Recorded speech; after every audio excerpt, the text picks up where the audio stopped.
I am excited because today I'm going to go see Ghost Stories.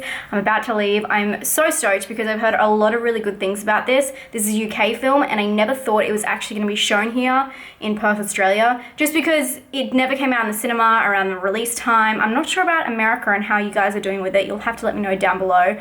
But it is only showing twice here, and the reason for this is it's showing at the Revelation Film Festival. So lucky me, I actually just randomly last minute saw it on the program.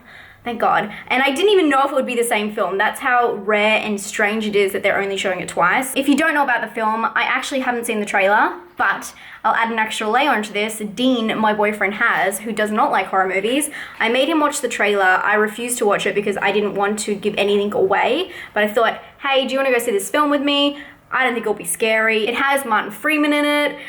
It just didn't seem like it was going to be a scary horror. I thought it'd be more of an adventure kind of thing from the posters and things I've seen, but he was terrified from the trailer. That being said, he's not a horror fan, but it makes me really excited. The film is currently sitting at a 6.7 on IMDb, which I know ratings aren't everything, but I think that's all right. I think that seems like it might be a little bit split between audiences, which I kind of love. Means I'm gonna love it or hate it. It's also directed by Jeremy Dyson and Andy Nyman, and Andy Nyman is also in it. It's about a skeptic who finds these 3 case files, I believe, that are different hauntings, and then it kind of all ties together in the end. So it's loosely anthology, but not really. Anyway, I'm super excited to take you guys along with me today to go see Ghost Stories. Let's go.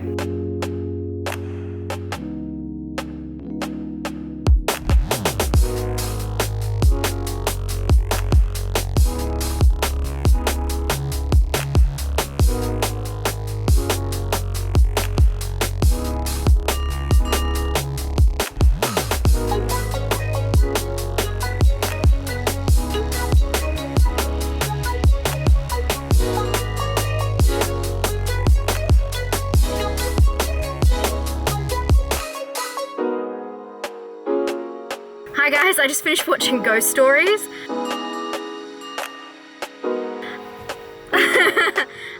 Firstly, I'm actually shocked and glad that I got in there.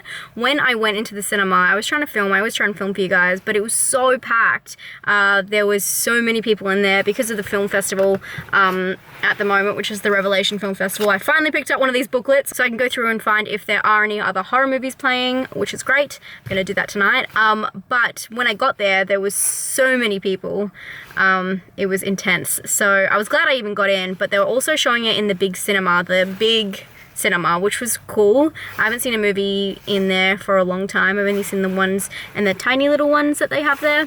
So that was cool. So that was an experience because I think a lot of people were really excited to see this film, something that I wasn't expecting. The crowd was really into it. They were laughing. They started clapping at the end, which I'm not sure if I'm all about that. It's kind of a bit cheesy, but at the same time, it's kind of nice. It's weird. Anyway, the film itself was so different to what I thought it was going to be like. It's also based on a play. It's by the same writer-director, Jeremy Dyson, who co-wrote and co-directed this film with Andy Nyman, who was in the film, the main character of the film. As I said before, the film does go through 3 different cases. The guy's like a skeptic at the start. Not really. He's kind of one of those people who go around and disproves. We've seen this done before. Red Lights does this really well if you want another film that's kind of like that. And, you know, it's kind of like Houdini style where they go around and they try to disprove people. And I really love that kind of storyline. Very Conjuring as well, right? Very much into that. That's something I'm really interested in, and I read some books on that. I love that kind of stuff. But in this one, he finds 3 cases, which his kind of hero, who was like the original skeptic that, you know, pathed his way into the field, he hasn't solved. So he goes back and he just kind of like goes and listens to these stories, and by any means it's not like he investigates them really. It's more about just the kind of ghost stories, and that's where it gets its anthology kind of feel from it. It had Alex Lothar in it, who was amazing. He was also in The End of the Fucking World.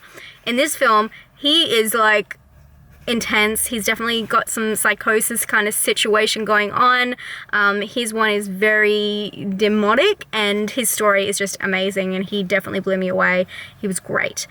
This film has a lot of heart though, and it was very unexpected because it is very kitschy. It's very full on and kind of jokesty, and it knocks you around that way a little bit, but without giving away too much. It does kind of flip itself in the head in that kind of way. I'm not going to spoil the storyline by any means, but you need to stay all the way through and stay glued to this film because it definitely molds itself somewhere completely different and gives a great payoff. This film kind of feels serious, but also really jokey, and you're not really sure how to take it, and that's British humor. It's one of those ones you kind of feel a different way for each act, and then when you wrap it all up, it has a completely different meaning. So it's very hard to say the pacing of this film is done well, because it's intentionally all over the place, if that makes sense. It's intentionally slow, intentionally funny, and then it gets like very much there. It's also got a lot of jump scares in it, but that's what it is. It's ghost stories. Any anthology film will have jump scares in it. That's, if you are horror and you're trying to put short films into a long film, you gotta get the scares quick. You know what I mean? You gotta get to the punchline, and that's usually how people get to the punchline. So that's expected. I guess I should talk about the technical aspects in this film.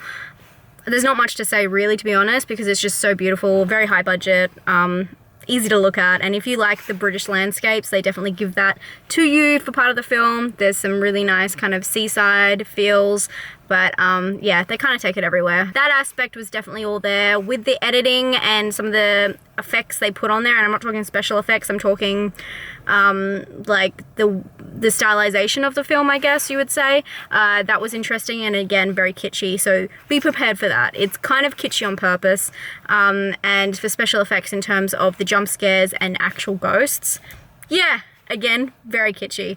But as I said, hold on, because it might not be everything that you think it is. Something very cool about that though is the tagline for the film is "The brain sees what it wants to see," which is really funny because apparently in the first kind of marketing release, the title for the film, Ghost Stories, was misspelt, and it was meant to be like a thing where you read it and then you realize it's wrong, and then the brain sees what it wants to see. So I thought that was really cool. I love a little marketing campaign. I love a gimmick. But other than that, great performances, very unique story. I can tell why it was made into a film from the play.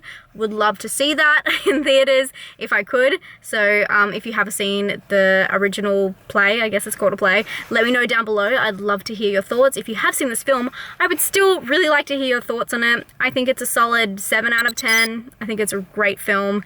Highly recommend it to all you guys who are really into creative storytelling. I hope you guys are having a great day, and I'll talk to you guys very soon. Stay spooky.